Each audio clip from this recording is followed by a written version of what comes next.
Good morning everyone, তোমরা সবাই কেমন আছো? আশা করছি খুব খুব ভালো আছো।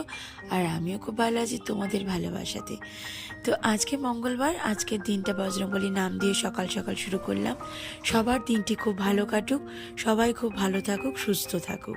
তো অনেক ভোরেই উঠতে হয়, অত্রিককে স্কুলে পাঠিয়ে দিই। খুবই খারাপ লাগে এত ভোরবেলা বাচ্চাটা স্কুলে যায়, তো কিছু করার নেই, যখন যেরকম তখন তো সেইভাবে চলতেই হবে। এইখানে দেখো আমার ভগবানকে তোমাদের দর্শন করালাম, সাথে কিন্তু আমার পোগোকেও, ও কিন্তু আমাদের একটা ফ্যামিলি মেম্বার। আর এখানে দেখো সকাল সকাল এসে এরা হাজির। আসল কথা কি জানো তো, আসল পুজো কিন্তু এদের দ্বারাই হয়। এদেরকে যদি তুমি সেবা করতে পারো তাহলেই কিন্তু আসল পুজো সকাল হয়। সকালে হানা দিয়েছে। তো দেখো কিছুই পায় না ওরা খেতে, কারণ এখন গাছপালাগুলো সব কেটে ফেলছে। প্রায় সময় আমাদের বাড়িতে ওরা আসে, তো আমি কিছু না কিছু ওদের খেতে দিই, বিস্কিট। তো আজকে বাড়িতে কলা ছিল, দেখো কলা দিয়েছি, কলা খাচ্ছে। খিদের জ্বালায় যা পায় তাই খায়।